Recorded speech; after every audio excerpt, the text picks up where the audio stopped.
Le doy de nuevo la bienvenida a su programa Encuentros con un servidor, con Gilberto Pérez Castillo. Hoy le hemos preparado un programa que creo le va a gustar, estoy seguro le va a gustar, porque vamos a ir a conocer lugares, personajes y vamos a aprender sobre la cultura y la sociedad de Jalisco. Le recuerdo que usted puede estar en comunicación conmigo durante el programa y durante toda la semana a través de mis cuentas de redes sociales. En Facebook me encuentra como Gilberto Página, así, Gilberto Página, es mi página en Facebook, y también en Twitter, ahí me encuentra en @Gilberto Pérez, ahí podemos estar en contacto, ahí puedo recibir sus críticas, sus opiniones, sus sugerencias.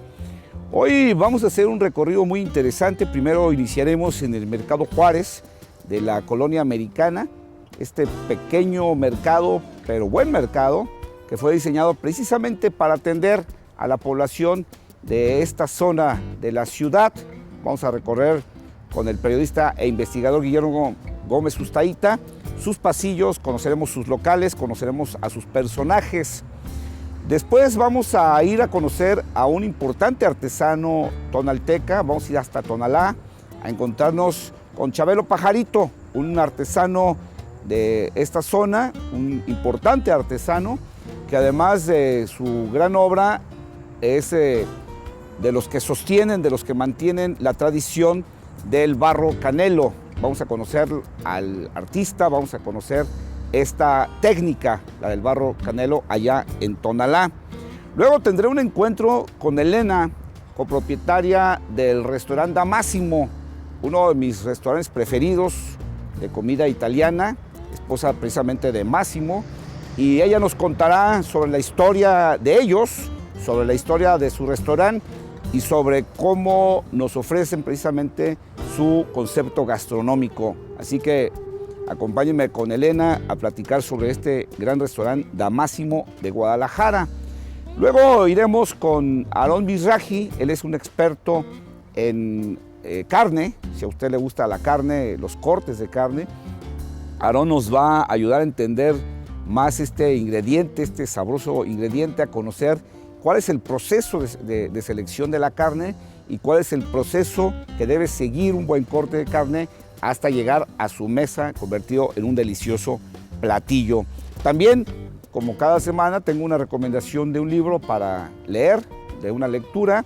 Hoy le recomendaré el libro Crítica del Mundo Cultural, un gran libro de un gran escritor, de un gran pensador mexicano, afortunadamente vivo, Gabriel Said, que en este libro, ya le comentaré más, hace un buen análisis, una buena disección de lo que es el mundo cultural actual. Y como siempre, al final del programa, también le tendré una recomendación de una aplicación para que usted aproveche mejor sus tabletas, sus teléfonos inteligentes, sus gadgets. Así que, sin más, acompáñenme, iniciamos Encuentros con su servidor Gilberto Pérez Castillo.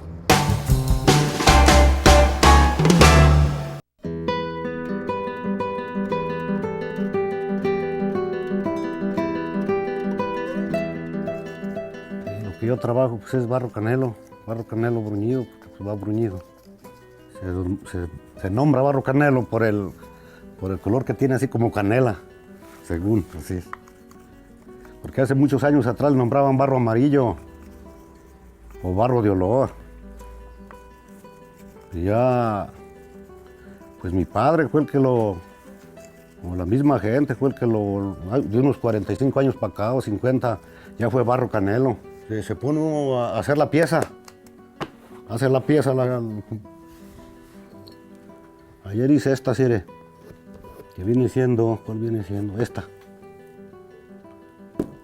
La hace uno, la saca y la pone ahí y la va preparando uno. Ya de hecha, o sea, pues se hace y se deja que se seque un día o dos y ya agarra este color, este barro, ya seco. Ya secado, pues se lija con una lijita. Y ya lijado, se alisa. Aquí no pasó la lija, pues, porque no la tenemos a la mano.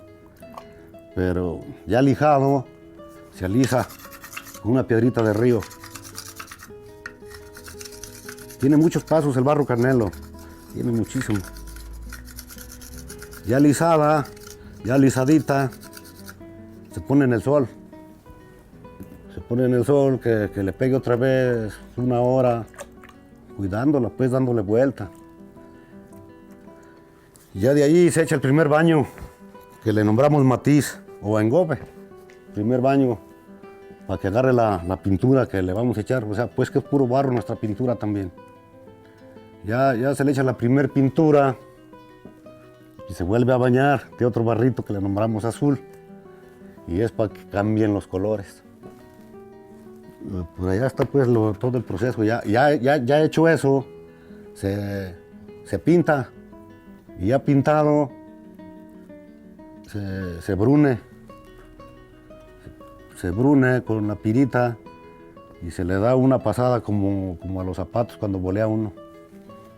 Lo va limpiando uno con una garrita, una franelita suavecita y ya queda bien brillosa. La pone uno en el sol, porque tiene que entrar calientita al horno. La pone uno en el sol también que agarre unas 2 o 3 horas y ya la echa uno al horno y a prenderle. Se le va prendiendo al pasito, hasta que llega a un nivel. Porque nuestro horno dura 4 horas ardiendo. Que viene levantando la temperatura como a 700 grados. Que está quemada el barro canelo a 700 grados. Yo soy como la 5ª generación. Porque es el abuelo Leandro, el abuelo Zenón, el abuelo Cecilio, mi papá y yo. Soy la 5ª generación, pero pues no, ellos no duraron mucho tampoco. No, pues es que aquí, pues desde chiquillo, pues aquí era el trabajo y aquí todo, pues ya ve antes, como mi papá sembraba, pues, sí iba uno a sembrar y ya de sembrar se venía uno a moler, a sacar barro a las minas, porque aquí estaban cerquitas y ahí uno sacaba y lo ponía uno a moler desde chiquillo. Y así se va uno enseñando, a moler, después a amasar. Y al rato ya comienza uno pues, a hacer, a trabajar.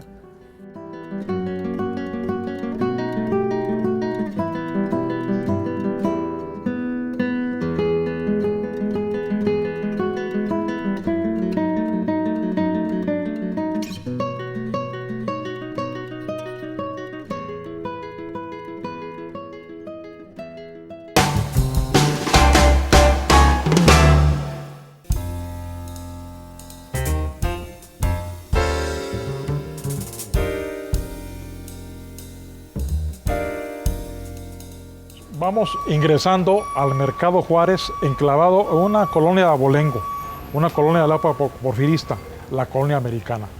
Un mercado chiquito, bonito, con todo lo que debe tener un inmueble de esta naturaleza. Y bueno, si venimos temprano al mercado, vamos a encontrar el pan todavía calientito y el virote. Es muy importante consignar, en cuanto a la historia de los mercados tapatíos, el uso de los materiales de construcción. De hecho, hay una división en todo esto. Los mercados más viejos corresponden a la época en la que en la ciudad, en el país, solamente estaban disponibles la madera, el cemento, el adobón para construir. Luego viene la época a la que este mercado corresponde, que es ya el uso del concreto, el vidrio, el acero, y que obviamente pues, son materiales de más resistencia, y esto permite que mercados de esta naturaleza, con más de medio siglo de existencia, sigan aquí, siendo funcionales, siendo seguros y todo. Y en este mercado de la colonia americana, pues hay un parteaguas, que es este puesto de las gorditas más sabrosas del rumbo. Oiga, ¿de qué son sus gorditas? ¿Con qué las prepara? Y hay de mantequilla, hay de bistec de res y salsa. ¿A la gente qué les gusta más? ¿De cuál? Aquí se vende parejo. Oiga, ¿usted es de Guadalajara?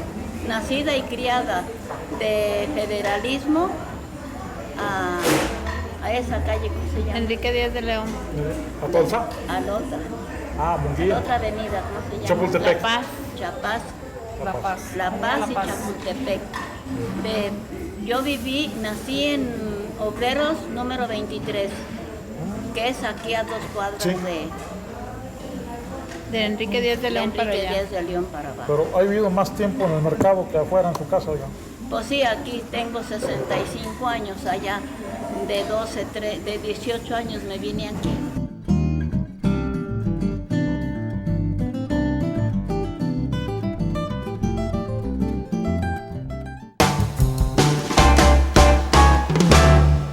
tener un hogar, un techito donde yo pueda vivir, es algo que no tiene palabras. Con viviendas accesibles entregadas por el Gobierno de la República, ahora personas con discapacidad motriz cuentan con una casa diseñada para una vida más digna. Pues siento aquí algo en el pecho muy bonito porque es real estos apoyos. Tú también puedes mejorar tu vida diaria. Consulta los requisitos en gov.mx/Sedatu. Vivienda para prosperar. Sedatu. Mover a México. Gobierno de la República. Conoce las carreras que ofrece la Universidad Naval. Dentro de nuestros planteles educativos navales, encontrarás formación profesional del más alto nivel. Para ser un profesionista competitivo, enalteciendo los valores y principios que distinguen a la Secretaría de Marina Armada de México. No es solo una carrera profesional, es un proyecto de vida. Ven y navega con nosotros. Universidad Naval, la Marina cerca de ti. Secretaría de Marina, Gobierno de la República. El número de padres que desea adoptar es alto, pero son pocos los que logran hacerlo.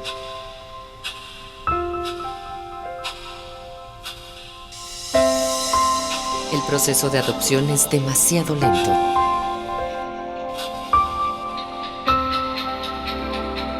Aceleremos el reloj para que ellos tengan un hogar. Por una adopción ágil y segura. Encuentro Social. Hola, ¿cómo están? Quiero aprovechar esta ocasión que me permiten felicitarlos a todos los que forman parte de la familia C7, sus 25 años, ya son mayores de edad, aprovechenlo, sean responsables, pero decirles que de corazón les agradecemos que nos mantengan informados. Gracias y felicidades. 25 aniversario. Sistema Jalisciense de Radio y Televisión.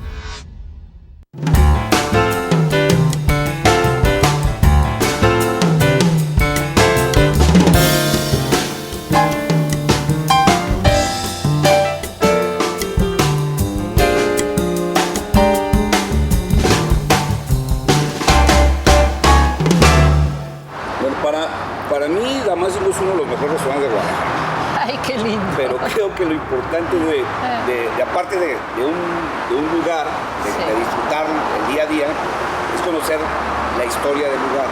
Claro. ¿Cómo se funda Damásimo? Fundación Damásimo. Entonces, Damásimo somos una pareja, tanto, que soy Máximo y Elena. De hecho, nuestros clientes son también nuestros amigos, ¿verdad? Cuando decidimos hacer un restaurante, porque yo comenté a Máximo hace 12 años que tuvimos una oportunidad, hay que abrir un restaurante por fin, porque eran 25 años que queríamos hacer el restaurante, pero siempre a la hora de la hora, nuestros amigos decían, no, el restaurante es un trabajo muy esclavizado, ya no pueden hacer nada, y bueno, y nos convencían que no. Hasta que hace 12 años yo dije a Máximo, mira Máximo, o ahora o nunca más, porque ya, ¿verdad? Entonces así surgió Damásimo aquí en Guadalajara. Soy muy feliz de estar aquí en Guadalajara porque de hecho cuando decidimos hacer el restaurante estábamos abiertos. Hubiera podido ser aquí en Guadalajara, hubiera podido ser también en Italia. De hecho buscamos y, como se dice aquí, Dios quiso que fuera aquí. No fue muy fácil al principio. Los primeros 3 años fueron bastante duros. Nuestras clientela eran solamente nuestros amigos, porque usted se puede dar cuenta que aquí está un poco escondidito, no es que digamos que se note mucho. Y si vamos atrás 12 años menos, porque había muchos menos restaurantes, etcétera, etcétera. Entonces, así empezamos poco a poquito, ajustando también el tiro en el mientras. Estamos los dos, Máximo y yo, muy apasionados de cocina, del buen comer, pero también necesitábamos aprender, ¿no? Aprender muchas cosas. ¿Qué hacían antes? Nosotros llegamos aquí, imagínate, trabajando en la artesanía mexicana, que estábamos enamorados de la artesanía mexicana y de México, exportando a Italia. Luego tuvo un paro porque Italia empezó a no comprar tanto Entonces empezamos a vender, al contrario, cosas italianas aquí. Pero no era nuestra cosa, nuestro máximo, ¿no? Porque siempre habíamos más o menos trabajado en el ámbito del turismo. Turismo, un restaurante nunca, como ya le dije, pero turismo sí. Entonces sabíamos muy bien cómo montar un local, etcétera, etcétera. Que debía de ser típicamente italiana. De hecho, todos los platillos, sobre todo los platillos básicos, lo clásico de este restaurante, son de la cocina de mi familia, ¿no? Porque yo siempre he cocinado mucho, entonces ya eran platillos de mi casa. Sí. ¿Ustedes son de...? Nosotros somos de la Toscana, sí, Máximo de Florencia y yo de ahí, de cerca. Una zona de muy buen comer. Sí. Aparte Italia toda, Italia toda con varias diferencias, pero sí, Toscana, ¿por qué? Porque también es una cocina mediterránea, en cuanto que en el norte de Italia se utiliza mucha mantequilla, grasas animales, mientras de la Toscana para abajo se utiliza muchísimo aceite de olivo. Entonces es una cocina más sana, digamos. Se basa sobre todo en la calidad de los alimentos. Porque realmente es una cocina, entre comillas, sencilla, pero usted me enseña que más una cosa es sencilla, más es difícil. Entonces, bueno, una curiosidad, a la hora de la hora, un mes antes de abrir, empezamos a hacer pruebas en la casa con el chef e invitábamos a nuestros amigos, porque yo tenía una gran duda y decía, ¿por qué en Guadalajara no se come un buen risotto? Yo no lo había comido en ningún lado, entonces digo, quiero poner risotto, pero digo, a lo mejor no se come en Guadalajara porque no gusta. Entonces empezamos a hacer pruebas y vi que no era porque no gustaba, pero a lo mejor porque a la gente le daba flojera hacer el risotto. ¿Por qué? Porque el risotto no se puede precocer, preparar antes, nada de eso. Se debe a fuerza que cocinar al momento.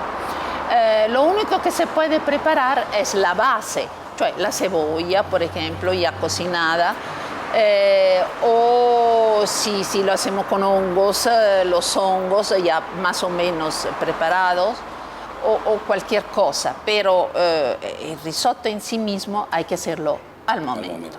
Entonces, ¿qué pasa? Que son más o menos 20 minutos de cocimiento y estar ahí, no 20 minutos y dejarlo, estar ahí. Entonces, yo pienso que la razón para que no se hacía un buen risotto era casi únicamente esta. Y realmente vimos que no, que en poco tiempo empezaron a venir gente, también personas dueñas de restaurantes a la moda del momento, venían a probar mi risotto y sí, y a la fecha, esta me da mucha satisfacción y lo digo con un poco de orgullo. Tengo clientes que viajan a Italia, regresan y me dicen, Elena, ¿cuánto me faltó tu risotto? Dice, no lo comí tan bueno ni allá. Han surgido muchísimos lugares nuevos, la gastronomía, los vinos, increíble. En 12 años, son 12 años que existe Da Massimo, yo he visto de veras un cambio radical. La gente de Guadalajara de veras ha empezado a apreciar muchísimas cosas, a darse cuenta también de la diferencia que hay entre varias comidas, pero claramente la competencia se ha hecho fuertísima. Entonces ya nosotros no hemos crecido, pero nos hemos mantenido y esto es bastante importante. Ahora, hicieron una carta bastante amplia. Aquí cualquiera que quiera comer puede encontrar. O sea, hay pasta, obviamente, debe haber. Sí. Hay pizza, debe haber. Sí. Hay risotto, pero hay carne, hay aves, hay comida del mar, o sea, hay toda la variedad de la comida italiana. Así es. Porque, digamos, primariamente ya le dije que a nosotros nos gusta comer bien, sí, y consecuentemente lo que nos gusta a nosotros lo damos tratamos de darlo a nuestros clientes. Digamos que esa fue la base a la hora de decidir. Sí. Lo que a mí me guste. Lo que a mí me guste, ahí lo voy a ofrecer, lo voy a poner. Y esto fue la base y sigue siéndola.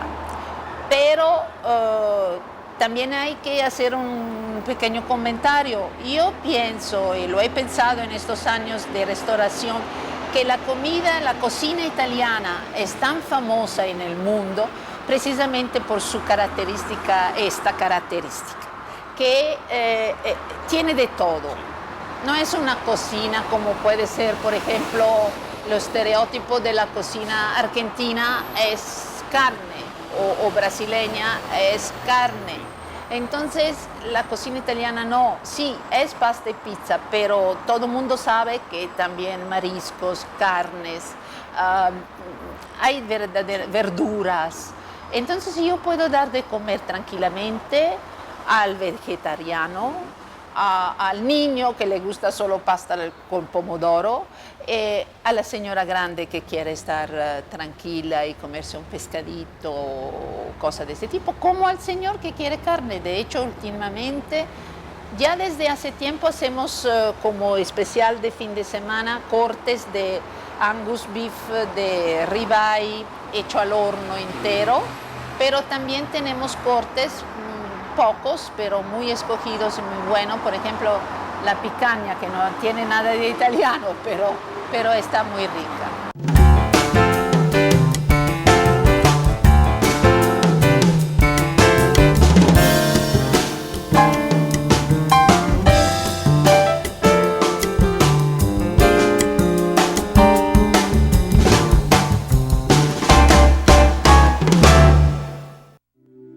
Verónica Sánchez es una mujer intensa y apasionada.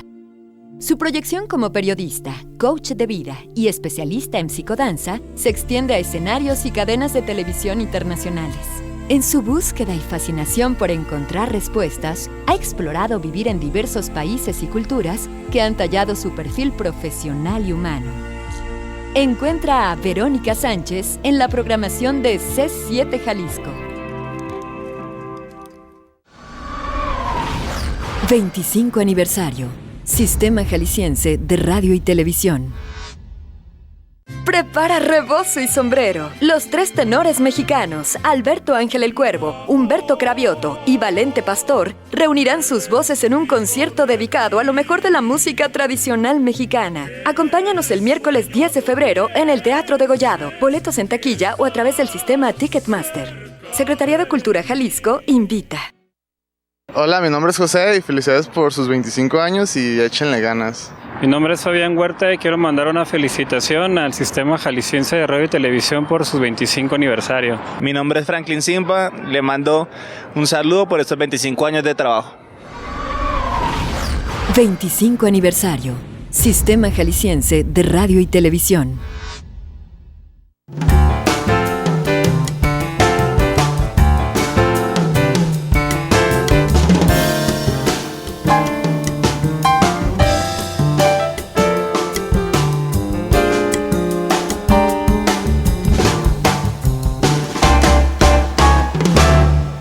Dentro de la cultura gastronómica en el mundo, la carne de res ocupa un lugar muy, muy especial.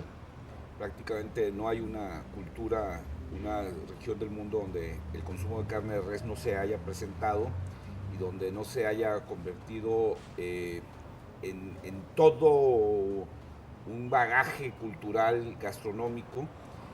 Desde la crianza del ganado, desde el corte y por supuesto su terminación en el asador. Y sobre este tema, sobre esta cultura de la carne de res, vamos a hablar el día de hoy y me da mucho gusto para tener esta plática, tener aquí conmigo a Aarón Mizrahi, un experto en el tema. Fíjate que me gustaría mucho que nos ayudaras a entender más la cultura de la carne, porque en nuestro país de alguna manera nuestra cultura se quedó un poco rezagada. Fuimos de cortes muy delgados, de una carne de res prácticamente como del grosor del papel, ¿no? Sí. Y de secarla, de quemarla mucho, de asarla mal, pues, ¿no? Y de inyectarla. Así es. Lamentablemente, creo que ya la cultura poco a poco se ha ido un poquito ampliando, pero lamentablemente la han estado inyectando. Y al estar inyectando, que prácticamente muchos lugares la usan así, la gente no ha entendido o no ha podido apreciar un buen corte natural o de alta calidad, ¿no? Obviamente ya entraremos en el tema del marmoleo, que es algo que es lo más importante. Es fundamental. Claro que sí, y que tiene que ver con la crianza, tiene que ver con la alimentación, que sí se da en México en algunas partes, obviamente, que principalmente desde Estados Unidos es donde recibimos la mayor parte de carne en cuestión de calidad de excelente marmoleo, también de Canadá, pero México no está muy atrás, pero lamentablemente hemos tenido como esa sombra de la inyección. La USDA lo que hace es clasifica de acuerdo al músculo más largo, que es el músculo del ribeye, que es el longissimus dorsi. A la hora que parten ese músculo, logran detectar, con una pistola de rayos ahí X, qué marmoleo tiene, y aparte un inspector de la USDA hace la verificación visual, ¿no? Sí. O sea, pero se apoyan con las máquinas. Es penado incluso que un inspector o una planta empacadora dé una clasificación errónea por negligencia o por... Aquí en México no sé si se utiliza el asunto de corrupción. No sé, ni idea. Desconozco, pero allá si pasa algo así es muy grave, ¿no? Entonces, dicen que hay unas encuestas que dicen que le tienen más confianza a la USDA que al US Army. Entonces imagínate, después del asunto de las vacas locas, pues hubo realmente una psicosis, porque la economía de Estados Unidos no es que dependa de la carne, pero es un motor factor importantísimo, ¿no? Porque nosotros vemos a la res como un pedazo de carne, pero alrededor de la res es la piel de los carros, pigmentos para cosméticos, plásticos, cremas, vaselina. Una serie de derivados impresionantes. Exactamente. O sea, hay zonas como Texas donde sí el ingreso por el cultivo, por la crianza y por el procedimiento de carne de res. Los ranchos engorda, las granjas y la gente que depende de la industria. Porque de procesamiento. No es nada más la persona, hablando yo de lo que sé en Estados Unidos precisamente, no es nada más la persona que le da de comer, que lo lleva a pasear, digamos, por decirlo así, y que lo lleva a la planta empacadora, ¿no? O sea, hay veterinarios. Gracias.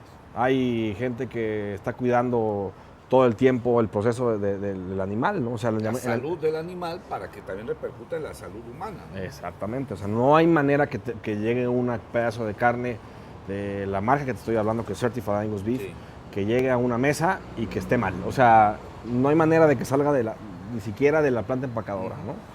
Ayúdanos a entender el proceso. Obviamente la crianza del animal tiene mucho que ver, la genética del animal tiene mucho que ver, la alimentación del animal tiene mucho que ver. A ver, ayúdanos un poquito a entender esa primera etapa Vamos encontrando a la mejor mamá, como digamos así, y encontremos a mejor papá, ¿no? Entonces lo que vamos a hacer es buscar una genética, no perfecta, porque perfecto nada más el de arriba, pues, pero la mejor, lo excelente, ¿no?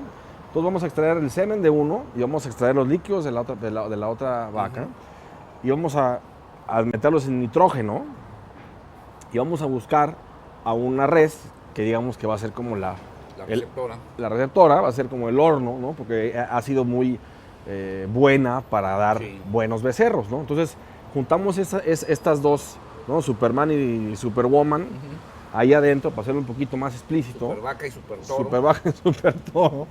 Y de ahí, obviamente todo esto se hace en un tiempo, porque imagínate que te estén haciendo 100 en un agosto, 400 en septiembre, 20 en diciembre, o sea... Hay una programación, una planeación. Exactamente, que obviamente hay subastas, ¿no? Sí. Donde, oye, está está el otro, quién da más por este, quién da más por el otro, y ahí es como que se empieza a hacer como el mercadeo, que eso también está mejora genética. Mucho más atrás de lo que hablamos de la carne, ¿no? Así es. Entonces, se hace ese asunto y nacen en una temporada bastantes becerros. Y ahí comienza otro proceso de venta, ¿no? Porque digamos que tú te dedicas a llevar al becerro, a destetarlo, ¿no? Y que el becerro comience a tener ya su vida en el pastoreo. ¿Y qué pasa en el pastoreo? Pues la vaca comienza a fortalecerse, comienza a tener una vida, ¿no?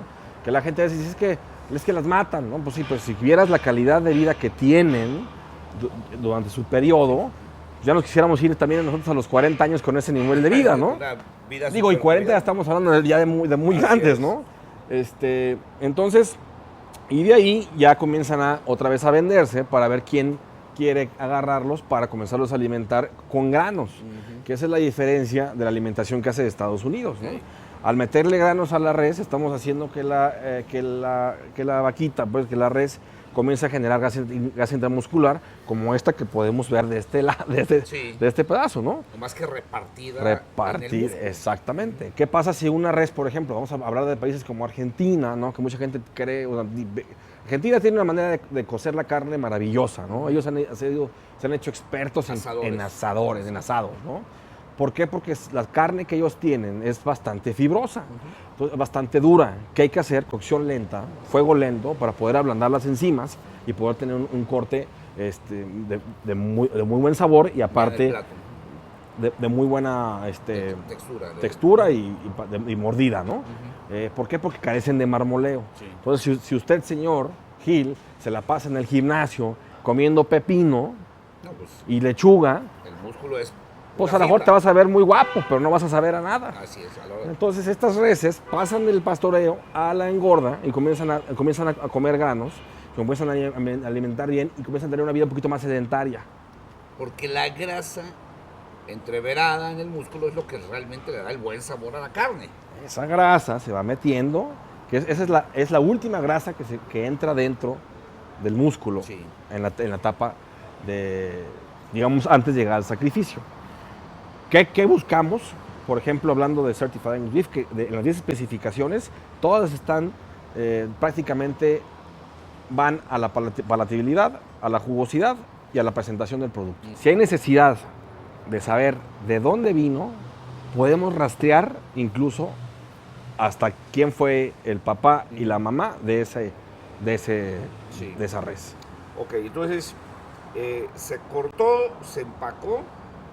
Y entonces ya empieza la distribución, obviamente se cuida el empaque, se cuida la temperatura para proteger toda esta calidad que cuidamos desde lo genético para que te llegue a un restaurante con ese nivel elevado de calidad. El proceso que sigue es que hay dos opciones, ¿no? Obviamente si vamos a mandar carne a México, que probablemente pudiera llegar fresca, que aquí fresca y congelado son cosas completamente diferentes. Carne fresca es carne que no ha sido congelada. Carne congelada, pero no es un congelamiento de refrigerador. Es un super refrigerador que está a menos 35 grados centígrados, que en cuanto entran los pallets con la carne, en automático es un super freeze, ¿no?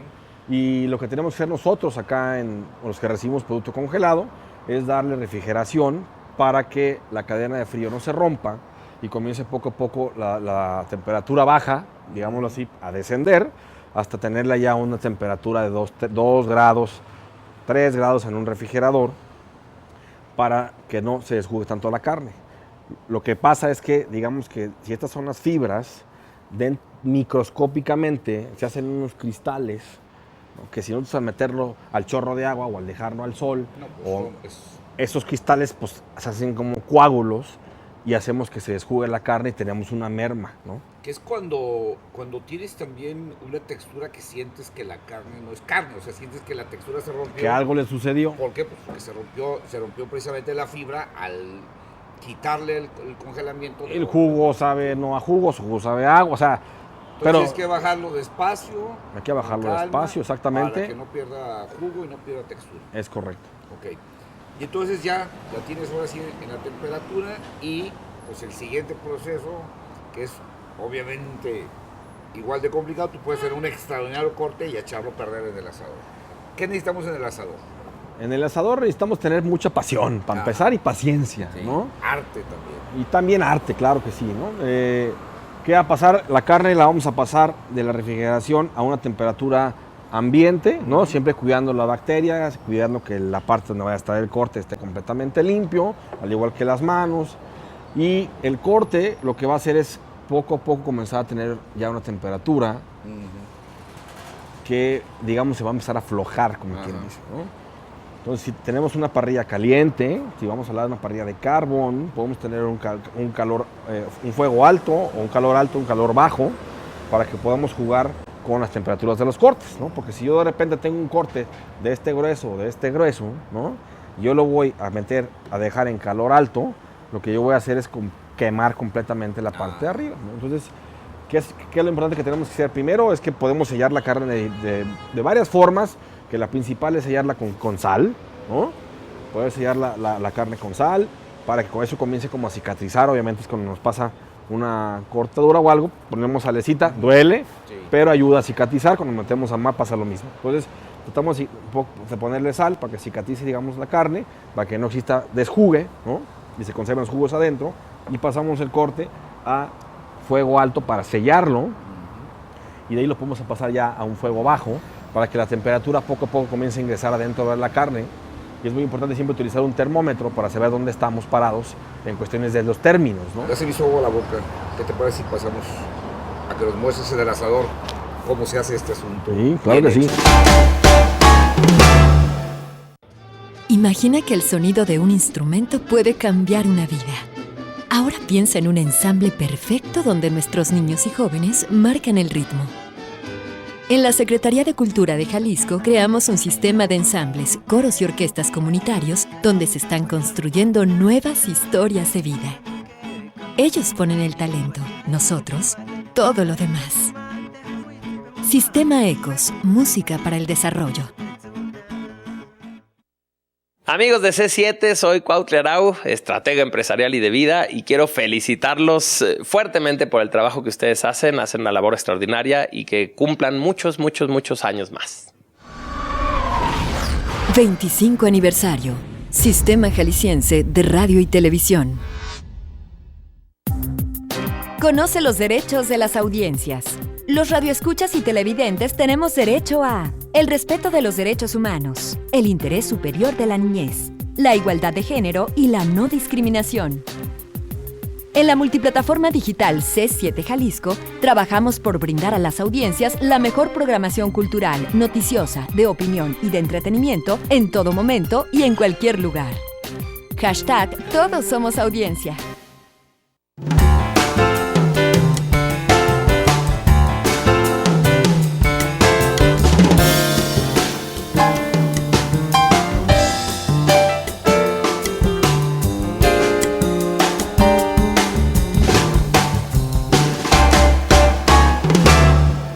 Hoy me da mucho gusto traer esta recomendación para ustedes. Es un librazo, se llama Crítica del mundo cultural, escrito por Gabriel Said. Yo he dicho en muchos lugares y muchas ocasiones que sin duda Gabriel Said es uno de las mentes más brillantes que tiene este país. Tal vez no es un nombre muy conocido, muy reconocido. De hecho, durante toda su vida se ha negado a que su imagen sea difundida. Yo recuerdo en alguna ocasión que llegó a demandar a una revista por haber publicado una fotografía de él. Es un hombre que guarda mucho este tema de la identidad, no ha querido ser un hombre famoso, no ha querido ser un hombre de reflectores, pero sin duda es una de las mentes más brillantes que tiene este país. Afortunadamente lo tenemos vivo, y es una de esas mentes, digamos, algunos lo llaman medievales, algunos lo llaman renacentistas, algunos lo llaman de lo que era la vieja concepción filosófica de aquel ser humano que no se concentra en una sola disciplina, sino que explora diferentes espacios del conocimiento humano. Y bueno, Gabriel Said es uno de estos casos raros. Es un hombre extremadamente culto que igual puede escribir de temas de economía, como puede escribir temas de historia, o puede escribir extraordinariamente bien poesía, porque además es un gran poeta. Pero sin duda, en este libro nos da una muestra de otro gran talento, que es el ser un gran ensayista. Y bueno, el ensayo como género literario tiene una gran complicación, porque necesita o obliga a quien escribe ensayo a tener las dos vertientes: un extraordinario conocimiento del tema, pero además este gran lenguaje literario que se necesita para que un ensayo realmente se pueda llamar ensayo, o sea, que esté muy bien escrito. Y Gabriel Said, para fortuna nuestra, es un gran ensayista. Y este libro, además, es un libro bastante interesante. Recoge otros libros de ensayos que previamente había ya escrito Gabriel Said. Lo que pasa es que en esta edición, que además está muy bien hecha, muy bonita, del Colegio Nacional, este es un tomo de 3 que se han hasta el día de hoy sacado a la venta por parte del Colegio Nacional, se recogen estos extraordinarios ensayos sobre los temas de la cultura. Y aquí vamos a encontrar, por ejemplo, quienes ya hayan leído Cómo leer en bicicleta de Gabriel Said, aquí está incluido de los libros al poder, que es un libro que súper vale la pena, que habla de estas élites o burocracias académicas que se van armando y que se van constituyendo como el grupo de poder. Imprenta y vida pública, que es también una extraordinaria serie de ensayos. Saber para subir, y La guerrilla universitaria, que recoge los últimos ensayos sobre el tema de la cultura, y aquí habla de la guerrilla posmoderna de Chiapas, del ZLN, habla del tema de la guerrilla cultural, como lo llama Gabriel Said. Y la verdad es que vale mucho la pena. Les recuerdo, es uno de 3 que hasta el día de hoy ha publicado el Colegio Nacional. Hay otro que es sobre poesía, se llama Reloj de Sol, exclusivamente recoge la poesía, algo de la poesía de Gabriel Said, y ahí nos damos cuenta del gran talento que tiene también como poeta. Y hay otro volumen, más o menos del tamaño de este, que se llama Ensayos sobre poesía, que la verdad, para quien gusta de la poesía, para quien gusta leer poesía o escribir poesía, pues es realmente un libro obligado, un libro necesario para entender el tema de la poesía, cómo se escribe poesía, cómo se lee poesía, cómo es la poesía en el paso del tiempo. Pero además, insisto, Gabriel Said no solo es una de las mentes más brillantes de este país, tiene una capacidad de escribir con una amenidad que uno empieza el libro y se lo quiere acabar de un golpe, porque esa es otra parte del genio de Gabriel Said, su amenidad para escribir y su gran capacidad para atraparnos con la lectura. Bueno, ahí está, Crítica del Mundo Cultural de Gabriel Said, publicado por el Colegio Nacional. Bueno, pues espero que este recorrido que hemos hecho hoy en Encuentros haya sido de su agrado. Hemos ido a recorrer lugares, espacios, personajes, y bueno, lo hacemos precisamente para que nos encontremos con nuestras tradiciones, con nuestra cultura y con nuestra sociedad en el Estado. Como se lo dije al principio, también hoy le tengo una recomendación de una aplicación para que usted le saque jugo a sus tablets, a sus teléfonos inteligentes. Hoy mi recomendación es Meetup. Es una aplicación para celular que tiene unas características muy interesantes. Nos permite organizarnos en donde vivimos a través de grupos para tener encuentros reales, encuentros directos, sobre alguna afición, sobre algún interés que tengamos. Hay, por ejemplo, grupos que se organizan para mejorar su conversación en algún idioma extranjero. Los hay de inglés, los hay de francés, gente que se organiza para convivir en un momento, en una hora convenida, para precisamente aplicar sus conocimientos de un idioma o mejorarlos. También hay quienes se reúnen para alguna afición en particular, para hablar de cine, para hablar de literatura, y también los hay, por ejemplo, quien se encuentra en algún lugar para llevar a cabo alguna manualidad, como tejer, como hacer alguna actividad de este tipo. Meetup, ya cuando le damos a conocer nuestras aficiones, nuestros intereses, pues nos informa cuando un grupo específico de esto se ha creado en el lugar donde vivimos o cuando estos grupos se van a reunir. Es muy útil porque nos permite precisamente conjuntar gente que tiene las mismas aficiones, los mismos intereses que nosotros y poder organizar reuniones en vivo, reuniones reales y poder sacar adelante precisamente nuestros intereses. Bueno, pues me despido, no sin antes recordarle que si este programa le gustó, pues nos haga recomendación para que nos vean sus amigos, sus familiares, sus compañeros de escuela, de trabajo. Y si de plano no le gustó, pues recomiéndenos con sus enemigos. La cosa es que alguien por aquí nos esté viendo.